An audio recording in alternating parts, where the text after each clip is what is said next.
Yeah. Let's move on. It's an amazing story, but your recovery is what fascinates me the most, because I've heard some previous interviews where you mentioned that the doctor that was it the doctor that performed the surgery was actually a fan of the band. Yes. That's crazy. He's the super cool guy. He knew the band, and he's very into music and had a very good understanding of how physically tasking it actually is to be on tour, and especially how physical playing drums is. So he put together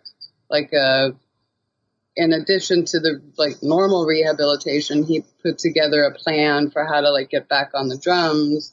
Because I mean, looking back as well, if I had been left to by myself to figure that out, I would have definitely messed something up. Oh, wow. I wouldn't have known how to do that in a safe, responsible way. No way. So that was pretty cool that he was able to help out in that way and had such a good understanding of everything. And he cleared me to go out on that tour we did in summer of 2015, which was roughly 6 months after, it was a little soon, but it was very healthy to go out on tour, just mentally to be out and playing again and doing just not going to doctors or physical therapy or something like that every single day. And your whole life revolve around that. And just that I was getting pretty burnt out on that. So it was very I can helpful. imagine. Now, did that change the way you approach your drumming? Yeah, I mean, it changed because I have to, physically pay attention to my physical well-being a lot more than, when you're young, you take that stuff for granted. I did any other person. That's why I gained 40 pounds. Now I have to, spend a lot of time warming up and stretching, and afterwards I have to do the same thing and, try to stay on top of that. So it changed in that way. Sometimes I get a little lazy with it, but I pay for it. Yeah. With the price. So that'll remind me that I actually really do need to do those things. And aside from that, of course it's really nice to be able to play again without feeling like I'm upside down on a roller coaster, flying through space or something while I'm playing. That's nice as well. And, I mean, it's there's the general sort of overall appreciation for being able to do, this crazy thing that I love, which is ridiculous that I'm lucky enough to be able to do this for a living. And, it was a harsh reminder of how quickly that can go away, and not just because of the many reasons that you think things normally fall apart because of I don't know, just how the business is or whatever, but I never really factored health into that equation of how fast it could be taken away. So, of course that awareness makes me a bit more appreciative of of the fact that I'm still able to do it and tour and stuff. So yeah, it changed things, I think, for the better. Good. Now, speaking of touring, you've been touring with the band for 10 years now, and you've been recording with them for 10 years. You guys have to have some weird touring and recording stories. What's some weird shit that's happened on the road? And then if Peter's still there, I want to know some weird stuff that's happened in the studio, and you can even include just some Brian Jonestown Massacre crap in there if you like. I mean, it's honestly, it's all a bit weird, and there's definitely days where it just kind of, you have to have, I think if you don't have some sort of sense of humor about yourself, things can seem a bit like you're living Spinal Tap. Yeah. Just on a day-to-day basis. One of my favorite movies, by the way. and yeah, it's a good one. Sometimes a little too close to home, but yeah, I mean, the thing is just ridiculous. Like, it's silly. It's a traveling circus of weird people. So, yeah, I'll tell you a little story here. Since if you guys want to go back and listen to older episodes of this, I had Trey Gunn on from King Crimson, and he tours with Pat Mastelotto and a bassist whose name I am forgetting right now, but they go out as a 3-piece, and at the end of their first set, Trey plays a song called Arrakis on his own. He plays it solo. Yeah. He's got his war guitar, and he's got this whole rig set up where he'll start doing loops, and then he'll play on top of the loops, and it just keeps building and building. And apparently he wasn't aware of this. He's got this monitor in his ear, and he's hearing everything, and he's even got pre-recorded cues saying, okay, don't add the harmony here, solo in 3, 2, 1, stuff like that. And right. So he's hearing everything just fine. And he gets off stage, he thanks everybody, gets off stage, and he looks at, and the people in the audience are just kind of staring at him. And nothing is okay. Well, he turns and Pat Mastelotto, who, for anybody listening that doesn't know, he's the drummer for King Crimson, he turns and he's like, "Are you okay?" And he's like, "Yeah, why?" He's like, "Nothing was going through the house. All anybody heard was what you were playing live, the solo stuff. Whatever you recorded and looped didn't go through." Oh, God. So everybody in the audience for like 5 minutes were sitting there, and he would be playing a solo, and then there'd be like silence for like 15, 20 seconds, and then he would do some other really weird abstract thing. And they're and he actually recorded it. I'm trying to convince him still to send it to me because I got to hear this. Oh, God. But he said that, oh, crap, I can't remember the bassist. He's a super well-known guy, but he looked and he's like, I thought maybe you were improvising on a whole nother level where we were supposed to remember what you were playing. And I'm like, holy shit, that is so King Crimson. That's way too cerebral for me. I couldn't be at a show where you have to remember what the guy played. But then he actually went back out and he explained to the audience what had happened and fixed the problem and played it again the correct way. So you guys haven't had anything weird like that happen on tour? We've had stuff like that happen all the time, actually. I don't think a tour goes by where that doesn't happen. Yeah. I remember once on my birthday, we were playing in Charleston, and we had just started playing. I think we were 3 songs into the set. I guess there was a car accident somewhere, and they took out all electricity in the whole neighborhood. Oh. So there was nothing. Whoa. Everything went out. Like everything. Wow. So we played 3 songs. It's like, shit, what are we going to do? I was like, well, my night is over, so I'm just going to guys figured out. But the guys grabbed the acoustic guitars and tried to play over crowd noise, and people quieted down. I remember the fucking bartender in the back was cleaning up and just tossing like glass bottles everywhere. It's like, you at least not just up like while we're trying to salvage this disaster. Oh gosh. So that happened on the last tour. There was that one night where the PA blew out and we stopped. You did some acoustic stuff, then the PA came on, but it was only working, half of it was working or something like that, and then it crapped out again. And I mean, it's just... We had one at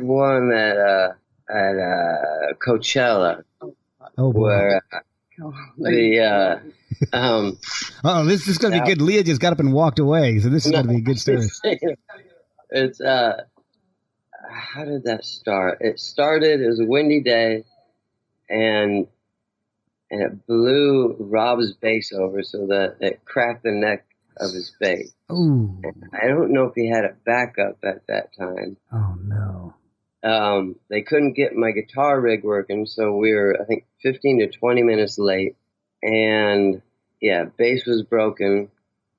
They couldn't get my amps running, so they ended up what the guy ended up doing was just running a cable from the guitar straight into the amp, turn it up to 10 so it was distorting. Oh, wow. Then that blew. And so, we ended up, I think we had 3 songs left. And so we ended up playing songs off of Howl, which wasn't released then. We ended up doing like Shuffle Your Feet. Wow. Complicated Situation. Oh my gosh. For, I don't know, maybe 20,000 people that had no clue what was going on. That's the last time we played that place. Oh, man. I've never been invited back. It was a bit of a nightmare. God. We've had at festivals in Germany, had power destroy every single pedal in the guitar rig, some power surge. So done punk song on acoustic at that one. Oh my gosh. Wow. Punk. That I'd like to hear. It sort of worked. Yeah, there's a lot of that. You end up learning how to deal with it. It's always the theory is if, it's not a song if you can't do it acoustically. That's one of the theories. So, that's an adage, yeah. Yeah, we've trapped ourselves. There's a lot of songs we can't do. Do you guys have a preference to playing festivals or stadiums or smaller clubs? No, I don't. I don't have much of a preference with that. They're just different animals. Yeah. There's no comparing them for me.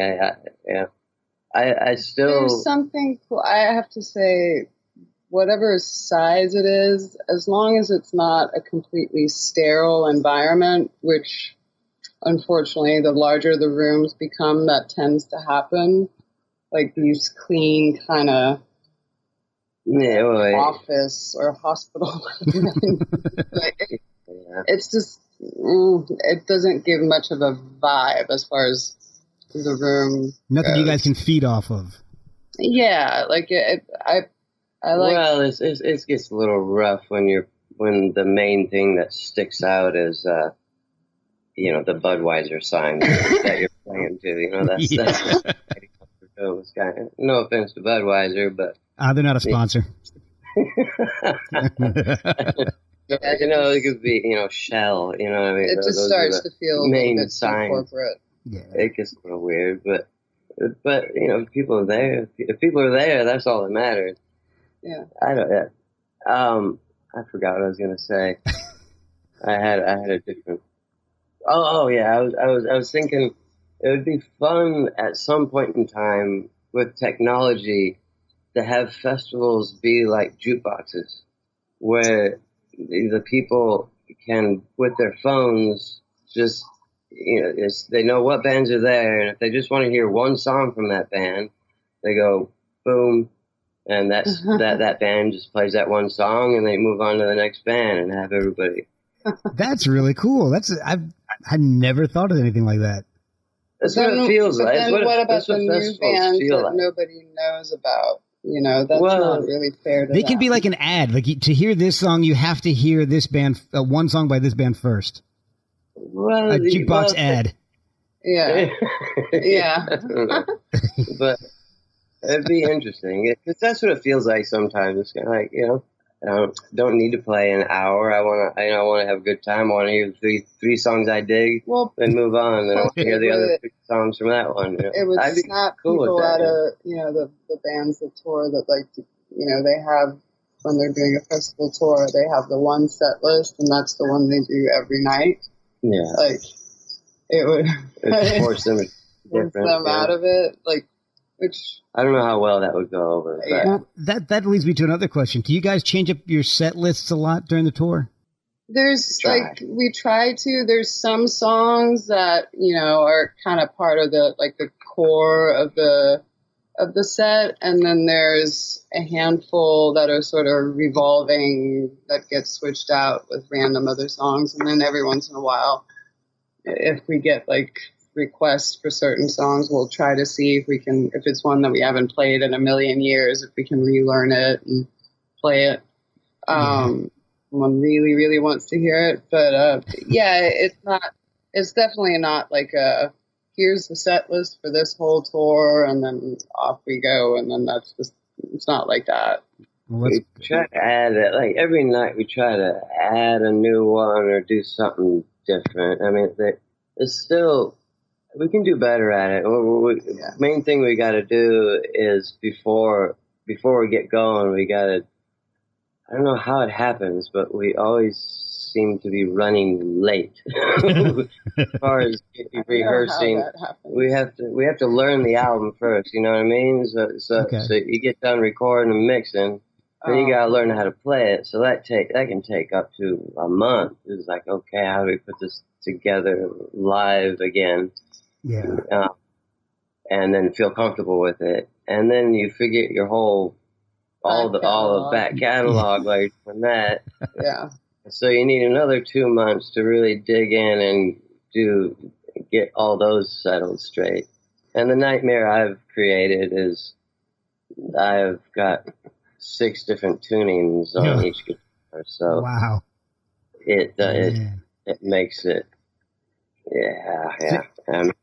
Is it a difficult job to pick a set list when you start off, when you start rehearsing? Like, oh yeah, let's definitely add these songs and let's pick this one from the obscure thing we did. Is it hard to come up with a set list when you guys go out? It can be. I mean, first you got to get used to, like, you know, a whole bunch of new songs being part of the set list and figuring out like what songs flow well with other songs, and things have to be like also doable for Pete's guitar tech, you know, to not make his life any more stressful than it already is. And then, it can be a little bit hard. And then there's curfews and all this bullshit, which seems to be getting worse and worse every year. Like, the curfews are harsher and harsher, and they just toss you out of the club as soon as you're done. They clear out everybody and they kick you out, and then disco night comes on. You know, so there's less like wiggle room with, you know, how much time you actually have to play, and it. Yeah. So okay. So you're saying you've got to not only pick the songs, but it's got to fit a certain time frame for each, and it's got to be the same, so it matches each club's curfews. That's got to be a logistical nightmare. I mean, you've just got a certain amount of time. I mean, it really depends on, I think, how nasty you want to be to the opening act. You know, we like to have bands come out, you know, that we enjoy, that are either friends or somebody we dig.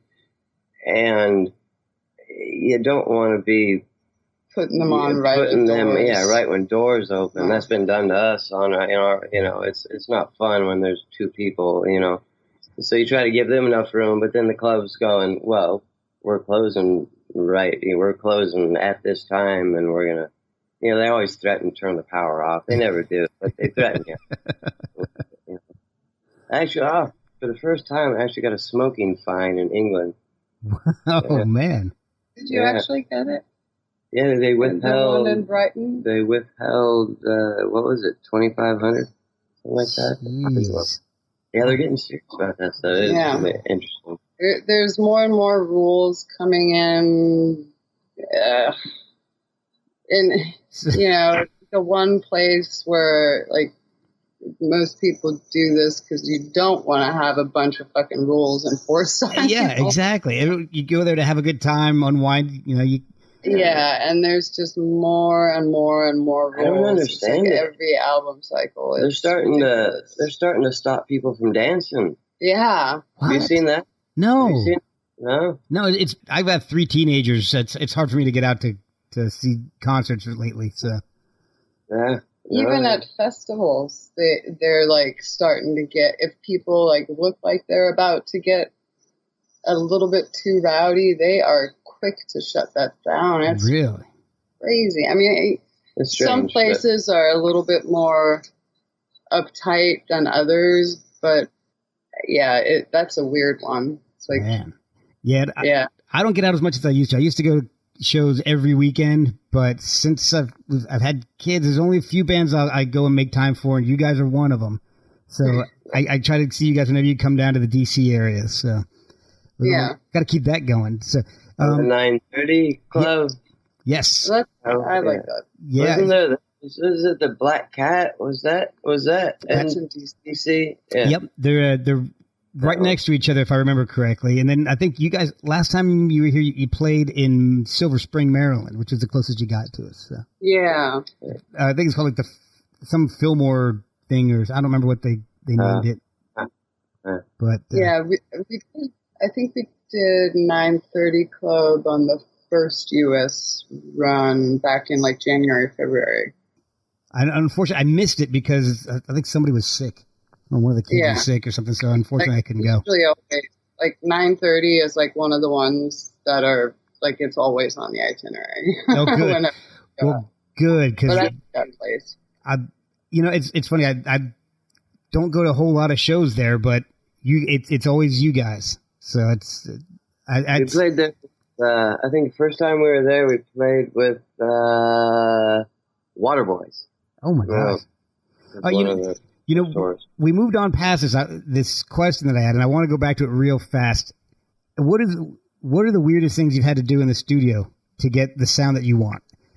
Well, you're like the master of rabbit holes when it comes to that. Well, on this album, I was singing into the piano, singing into a piano with the pedal push, so all the strings would ring out. Oh wow! And then using it as a rhythm with you kind of lift your foot up hard, and it makes the whole piano kind of ring out. Percussive sound. Yeah, kind of a percussion type thing. Oh wow! If that's what you mean by doing weird things. Yeah, exactly. You mean I can even go back to, like I said, Brian Jonestown Massacre and just weird shit going on in the studio. Whichever way you want to take it is fine with me. Oh, well, that Jonestown. There's. I don't know what's. I mean, at the same time, a lot of it's just cliche weird. Oh yeah. Bullshit. You know what I mean? It's typical bullshit that goes on. There's that. But I didn't even know. They were nice enough to. I don't even know if he kept any of what I played on that album. He was nice enough to put my name on as a credit. Yeah. I'm not sure if they kept any of what stuff I played there, but you putting microphones inside guitars, trying a bunch of weird stuff like that. Yeah. I like sound design stuff. Yeah. I imagine some of that stuff is hard when it comes to trying to, like you're saying, learn to play the song live and have it still sound. That's where it comes in tricky when you do get sort of experimental and use weird sounds. Like that's when you have like, okay, the record's done, and then you never have enough time to prepare for the tour, and then you have to figure out like how on earth are we going to make this work live? And there's only 3 of us. We're not going to go on stage and have Peter stick his face in a piano all tour. No. Yeah, right. Yeah. Well, the thing that the disappointing thing on that is that actually you just put a reverb on the vocal and it sounds like that's basically what it's doing. Man, that's all that was happening. But I don't know. I never look at things kind of as weird. Anything goes. You know what I mean? Yeah. That's the fun of it. Yes, it's not weird. It's just experimenting. Yeah, I mean, any side, even the cliche nonsense of people being fucking weird. It's all part of the fun of it. It's the way it's supposed to be, We're fairly. I think our weirdness in the studio more comes from just, at least mine, with recording. I get really OCD, borderline psychotic about like each song. I have like a very specific feel that I want the drums to have, because I know that's the right flow and type of fluidity that song needs as a foundation. Yeah. And if I struggle to get that, it makes me, I get a little psycho. I'll admit to that, but I think somebody from the outside scene is hard to explain, but I don't know if you know, if anybody knows the technical things about it, is that you get such tunnel vision about things. You were talking like a half a dB to a third of a dB, but your brain goes into the place of like, oh my God, the song's ruined because that half a dB, you know, and that rabbit hole is just dangerous. Yeah. All right. Well, I know I've kept you guys for a while. I have a few questions that some people have thrown out, and if you don't mind me asking a couple of these, and I promise I will let you guys go. All right. Oh, one person who is wanted to know if the Chiari malformations can reoccur, or is it done once they have done the surgery? Yes and no. There's kind of different versions of it. Sometimes, if newborns are born with like a pretty severe form of it, and they have to have surgery, and because they're still growing, then most likely they'll have to have surgeries throughout their life because of that. And of course, like if the surgery doesn't, I don't know, if the surgeon fucks up the surgery, yeah, then you might have to have surgery again, but ideally that shouldn't happen. But yeah, for me, no, I don't think I'll have to have surgery again. It's knock on wood. I'd hate to have to go through that again, and also it was pretty successful. So Hyde at BRMC Generation wants to know how you keep your energy up playing drums night after night. Do you play every day? And what instruments would you want to play if you played something besides the drums?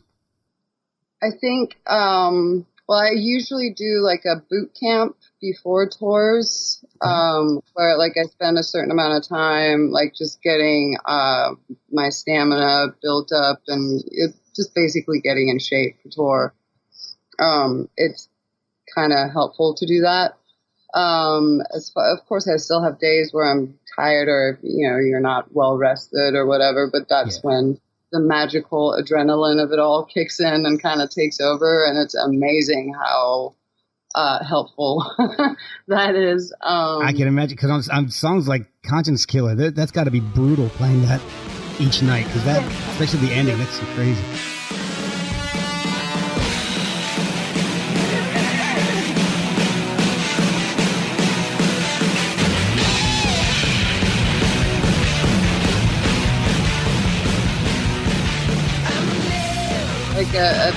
Like depending on how the set lists are, like if there's like a bunch of songs grouped together that are very up tempo and some of them are really long, like of course that's physically like a bit. But yeah, it's just a matter of getting in shape. And what was the other? If I was to play another instrument, I tried learning another instrument, and honestly, like nothing ever came to me as naturally as playing drums did. So after trying like keyboard and bass, I just quit bothering with that. It was pretty obvious that even if I became like a mediocre bass player, that would be a fucking miracle. Kind of like, why waste my time on that when I could just spend that amount of time just focusing on the drums, because that's what obviously is supposed to be my instrument. So. Well, that makes sense. Let's see. My wife actually wants to know if you guys know how awesome you are. She's especially a huge fan of Leah, so she just wanted to know if you guys know that. I don't know what to say. I think there are many people that are way more awesome. Have you ever wanted to do lead vocals? I know Pete and Rob handle that, and they handle a lot of the lyric writing. Thanks. Nope. Okay. Well, we answered that one quickly. My kids, they wanted to know what bands you guys are listening to now, and if we might find anything weird in your playlists. There's some cool bands, like a band that we've toured with before here in LA, or they're based in LA, called Restaurant. They're definitely a bit weird. I don't really know what to call their genre of music, but they're really great and a really amazing live band. Can I let my kids listen to it? Yeah. yeah. Okay. It's almost psychobilly, maybe, but that's even that. Maybe they'd be offended by me saying that. It doesn't quite really fit into any box like that. It's a little. I'd recommend definitely looking, trying to find a live clip of how the guy does his drums. Real cool. Okay, yeah. Restaurant with a V. Yeah. Instead of the U. Restaurant. Restaurant. Okay. I'm glad you mentioned that, because otherwise I'd be like, all I'm getting are videos of like Guy Fieri. What the fuck? Yeah, spelled with a V somehow. Yeah. Let's see, Leah, my kids also, they sent me another question. They want to know if they had anything, like, my kids are all in marching band in school. So they wanted to know if they had anything like that in Denmark. No. At least not that I am aware of or that I remember. No. I mean, there was, music classes and stuff like that, but I don't remember there being any sort of marching band stuff. But we also don't have like the sports stuff in like the same way that there's like high school or college sports over here. It's a little bit different. Okay. I did marching band. You did? What'd you play? I played trombone. Oh, wow. My daughter plays trumpet. My son plays, my daughter in high school, Josie, she plays trumpet. My son, Mark, he plays, when he's in like concert band, he plays the tuba, but once he goes to marching band, it switches to sousaphone. And then my youngest, who's in middle school still, she plays in a concert band for middle school. She plays the mellophone, which I guess is a French horn with an extra valve. Yeah, okay, yeah, right, okay. So that's one reason they love you guys. My kids all listen to you, and they love it because you guys incorporate horns and weird organs and stuff like that. Weird pump organ you have on Open Invitation. It's harmony. Okay, yeah. They love that stuff. So they're always looking forward to the new albums and digging deep into it like I do. So there was a trombone. It's hidden way in the background of Echo. Wow.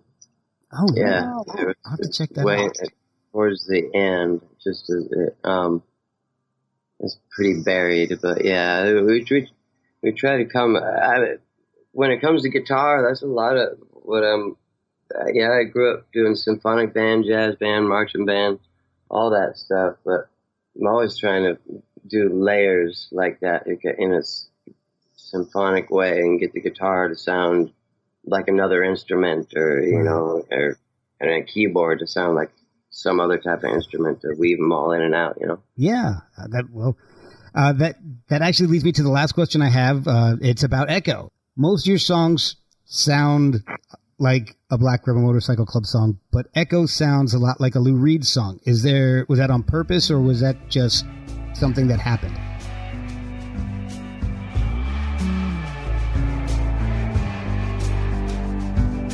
Maybe you're a little fire. You've been drowning your own desires, but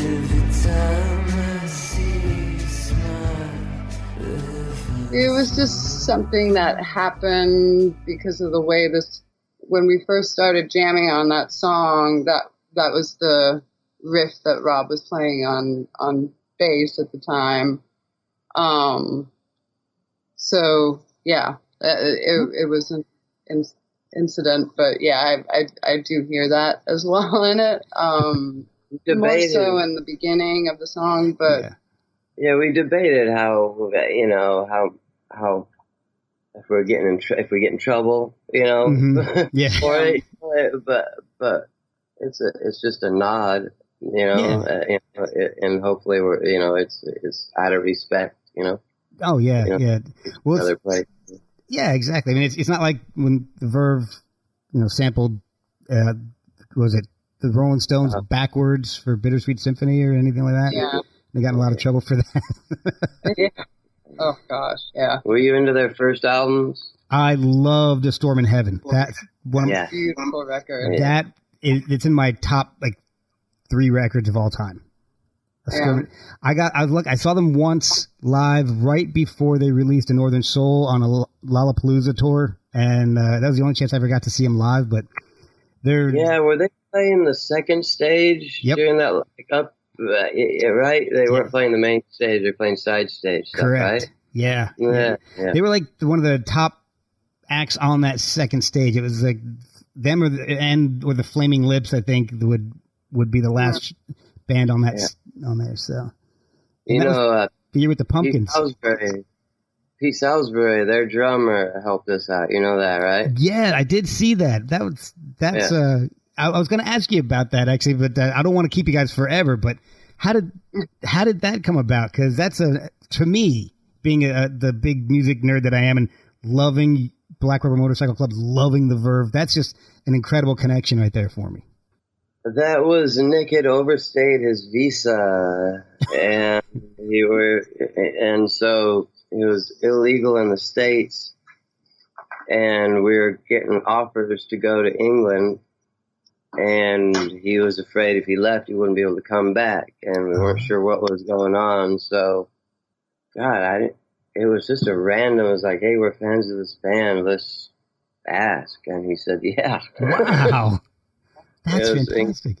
Incredible. We were playing little shit clubs and through Europe and England. It was on a Europe tour? Yeah, so that was the first tours over in England, with him. And then we moved over there for a little bit, and Nick ended up getting this. That's a whole other story. Yeah. Right. Maybe I could have you on next time. We can talk a little bit of early BRMC history. Maybe. Yeah. I'll reach out to you guys at some point, and because I would love to have you guys on again. In fact, like mentioning, we can talk about your influences, because I love talking Verve. Star Sail just opened whole doors for me. That song is one of my favorites of all time. So, in fact, one of the first things I ever did on Facebook, I reached out to some of the guys on the Verve on Facebook and tried to friend bands that I like or some of the artists that I like, just to see what they're working on, so keep up with them, not to bug the crap out of them. They did they were doing a live feed, just DM us any question that you want. I asked Nick, so I said, all right, how do you play that opening chord in Star Sail?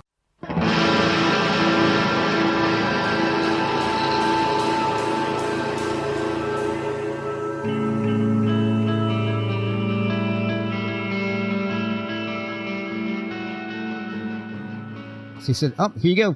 He wrote it out for me. Oh wow! Yeah, so that was one of the cool moments. That's one of the only cool moments I've had with the Verve, because they don't write back much. But thank you guys so much for coming on. I really do appreciate you spending so much time with me and indulging me. Where can people find you guys on social media and follow you and the band? Oh, our website is blackrebelmotorcycleclub.com. And if you go there, it'll have all the links to the various Twitter, Facebook, Instagram, other accounts. Perfect. But the website is blackrebelmotorcycleclub.com. Yeah, we're not too good at that stuff. We have to apologize. We'll catch up with the world someday. We're still trying to how to figure out, how to properly do that stuff. Well, hire me. I'll do Someday. it for you. Having a Twitter account is like a big step. It's a very big step. Well, It's really cool. Good what luck you're with what doing. you're doing. I hope it all goes well, you know?